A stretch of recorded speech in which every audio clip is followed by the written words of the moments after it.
네, 국어의 품사 5차시 수식어 수업 시작하도록 하겠습니다. 자, 우리가 지금 품사에 대해서 배우고 있는데요. 이 품사의 분류표를 보면 우리가 체언, 명사, 대명사, 수사 배웠고요. 그리고 지난 시간에 동사와 형용사를 배웠습니다. 그리고 이번 시간에는 수식어를 통해서 관형사와 부사를 배우게 될 텐데요. 이렇게 수식어까지 배우고 나면 길고 길었던 품사 수업의 3분의 2 정도는 이미 지나갔고 여러분들이 이해했다고 볼 수가 있겠습니다. 그래서 오늘 한번 힘내서 수식어, 관형사와 부사에 대해서 알아보도록 하겠습니다. 오늘의 학습 목표는 여러분들이 관형사는 무엇인지, 부사는 무엇인지 이런 개념들을 이야기할 수 있어야 되고요. 그 다음에 두 번째, 관형사와 부사를 구분할 수가 있어야 됩니다. 요 두 가지 학습 목표 잘 기억하시고요. 자, 그러면 지금부터 본격적으로 수식어에 대해서 알아보도록 하겠습니다. 수식어에는 관형사와 부사가 있습니다. 먼저 관형사라는 거에 대해서 먼저 알아보도록 하겠습니다. 아마 이 관형사라고 하는 용어가 어려워서 무엇인지 감을 잡기 어려운 친구들이 있을 건데요. 먼저 그 개념을 한번 봅시다. 관형사란 체언 앞에 놓여서 체언 앞에 있다는 뜻입니다. 관형사는. 그럼 우리가 머릿속에 떠올려야 되는 게 먼저 체언에는 무엇이 있었는지 머릿속에 떠올려야 됩니다. 체언에는 뭐가 있었죠? 그렇죠. 명사, 대명사, 수사입니다. 이 세 가지 품사 앞에 놓여서 그 내용을 자세히 꾸며주는 품사입니다. 자세히 꾸며주는, 이 꾸며준다라는 것을 우리가 한자말로 하면 수식이라는 게 되죠. 그래서 관형사는 수식어의 한 종류이다. 이렇게 이해하면 되겠습니다.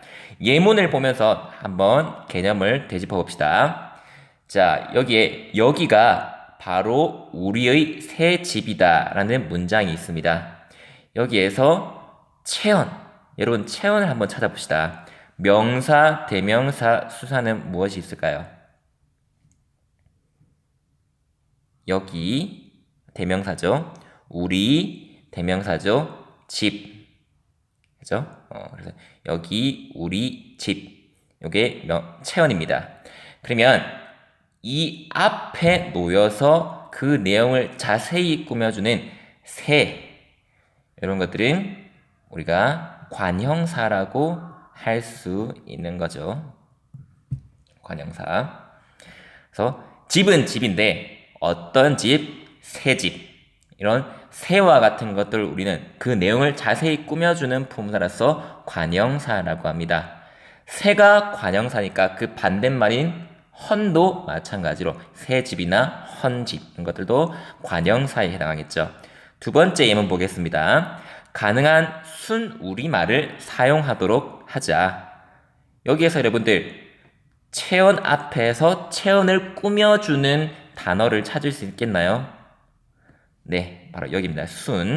우리말이라고 하는 체언, 명사 앞에서 명사를 꾸며주는 우리말 중에서 완전히 고유어로 이루어진 말을 우리는 순우리말이라고 하죠. 이런 것들도 마찬가지로 관형사라고 이야기할 수 있습니다. 세 번째 예문입니다. 갑자기 옛 추억에 잠기게 되었다. 갑자기 옛 추억에 잠기게 되었다. 여기서는 추억이라고 하는 명사를 앞에서 추억이라는 명사를 꾸며주는 관형사 옛이 있습니다.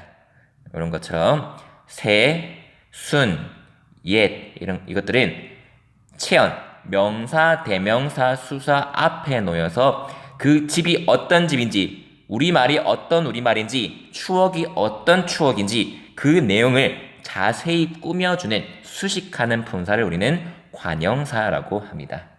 여기까지 관형사의 개념입니다. 자, 두 번째 부사입니다. 부사란 용언 또는 다른 말 앞에 놓여. 자, 그러면 또 머릿속에 떠올라야 되는 게 있습니다. 용언이라고 하면은 용언에 해당하는 품사 두 가지가 있었습니다. 바로 지난 시간에 배웠던 동사와 형용사죠. 동사와 형용사.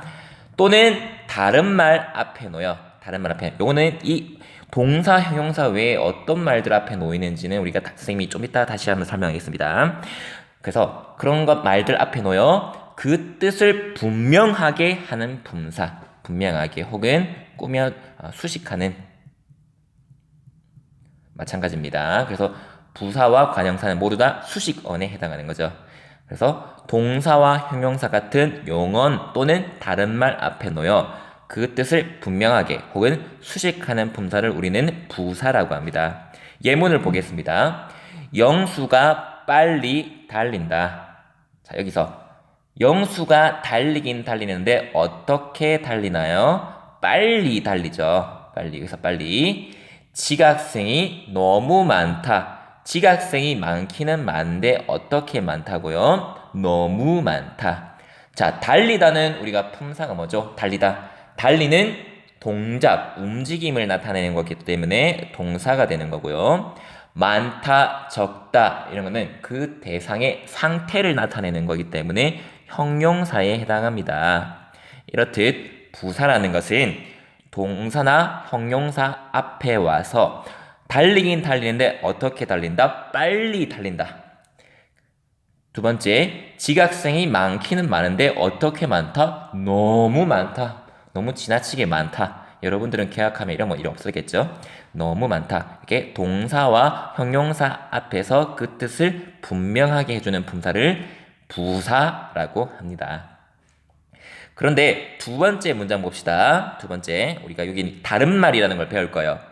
부사는 동사나 형용사뿐만 아니라 다른 부사를 꾸미기도 합니다. 여기 위에 있는 문장에서 한 번 더 볼게요. 영수가 아주 빨리 달린다.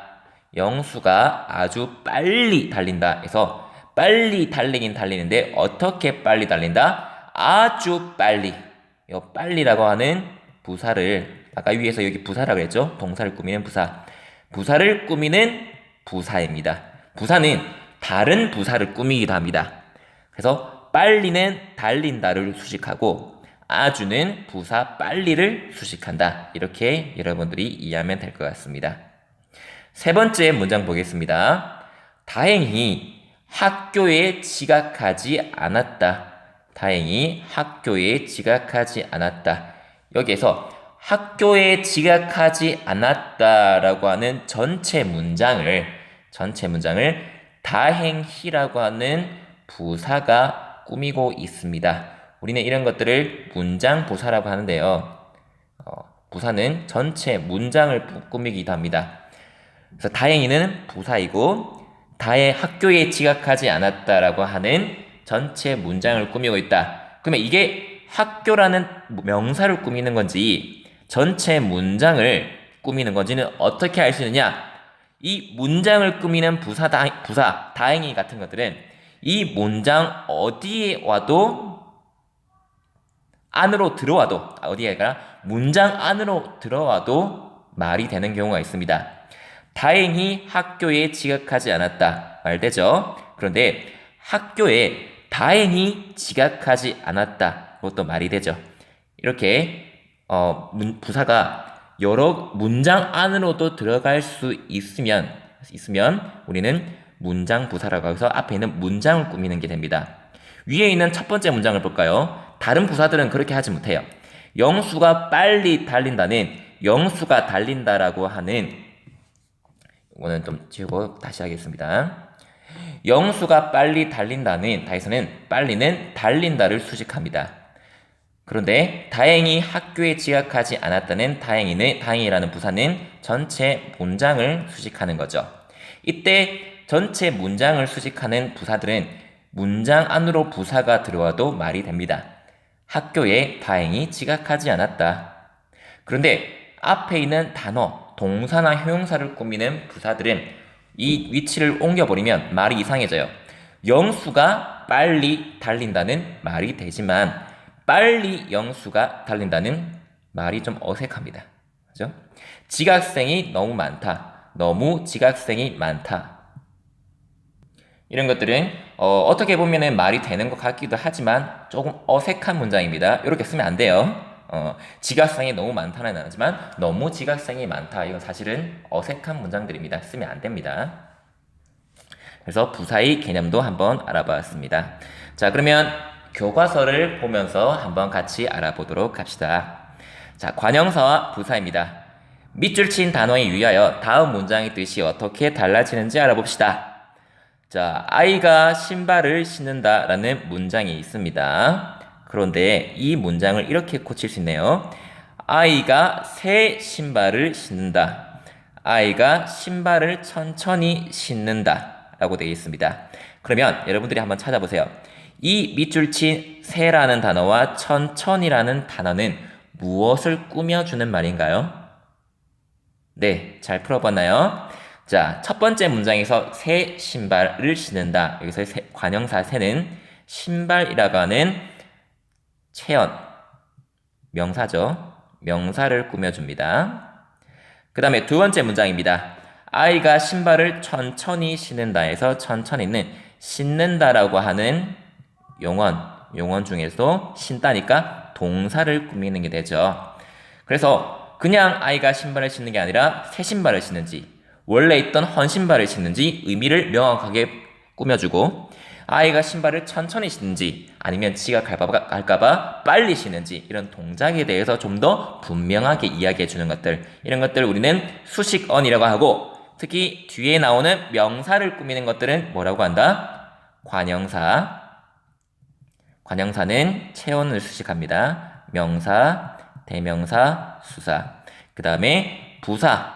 두 번째 문장 같은 부사 같은 거는 동사, 형용사 혹은 다른 부사나 다른 문장까지도 꾸밀 수 있다. 이렇게 여러분들이 이해하면 되겠습니다.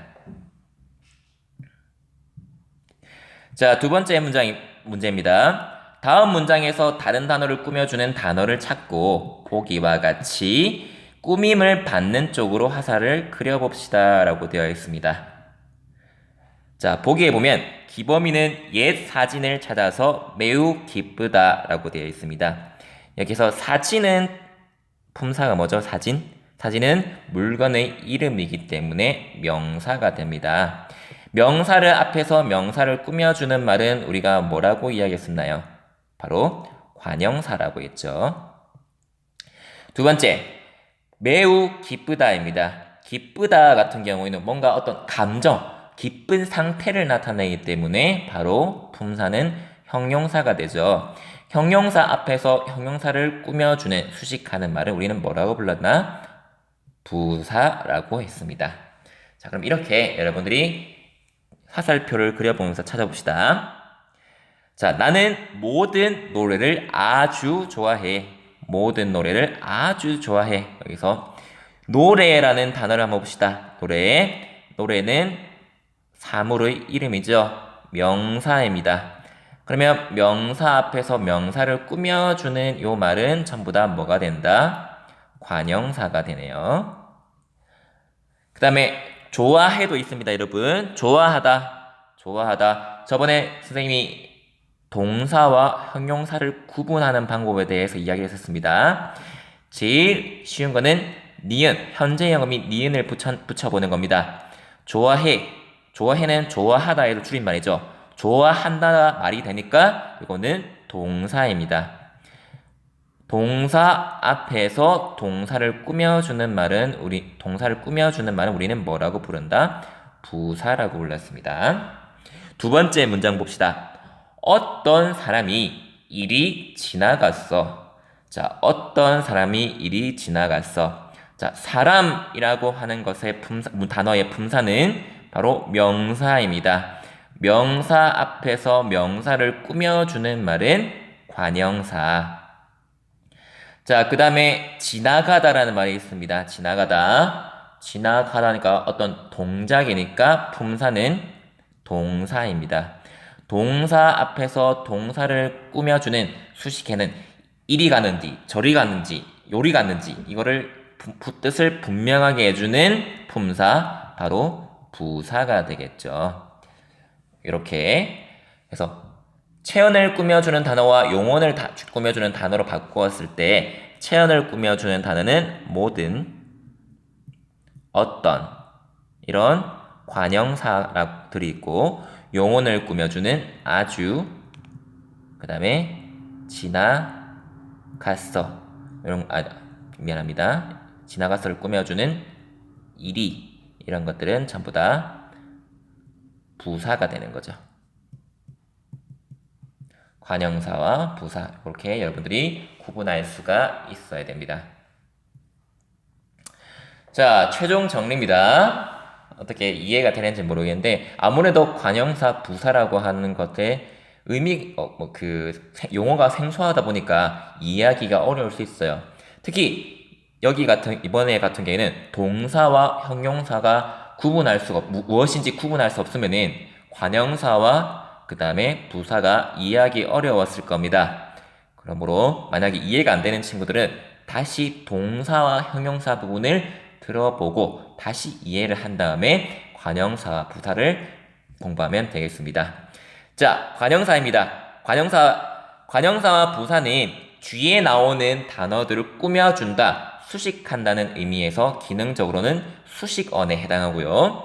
관형사란 문장에서 체언을 꾸며주는 구실을 합니다. 그런 단어들을 하는데 온갖, 옛, 어떤, 여기에 새 것, 헌 것, 이런 것들도 전부 다 모두 관형사에 해당합니다.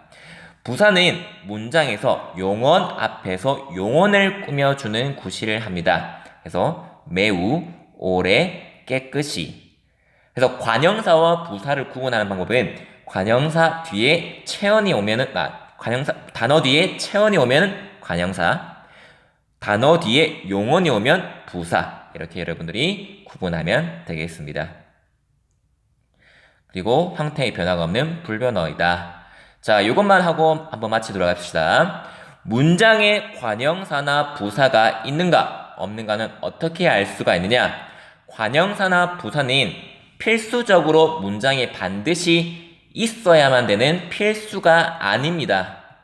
예를 들어 아까 봤던 철수가 빨리 달린다 라는 문장에서 여기 빨리라고 하는 단어가 달리긴 달리는데 어떻게 달린다? 빨리 달린다라고 해서 동사를 꾸며주는 부사라고 이야기를 했었습니다. 기억나나요? 그런데 이런 관형사와 부사는 필수 조건, 무조건 있어야 되는 게 아니기 때문에 단어를 빼봐도 문장에서 말이 되는 경우는 전부 다 관형사와 부사입니다. 철수가 빨리 달린다 해서 빨리를 빼도 철수가 달린다 정도로 우리가 문장이 성립이 되죠. 그래서 관형사, 부사는 이 단어를 빼도 말이 되면 그것들은 관형사나 혹은 부사일 가능성이 높다는 거. 그렇게 여러분들이 이해하면 되겠습니다. 다시 한 번 더 강조하지만 단어 뒤에 체언이 오느냐? 그러면 관형사. 단어 뒤에 용언이 오느냐? 그러면 부사. 요것들을 여러분들이 이런 것들을 통해서 이게 관형사인지 그리고 부사인지를 구분할 수가 있어야 된다. 관형사와 부사를 구분하는 문제 몇 개만 풀어보고요. 오늘 수업은 여기서 마치도록 하겠습니다. 고생하셨습니다.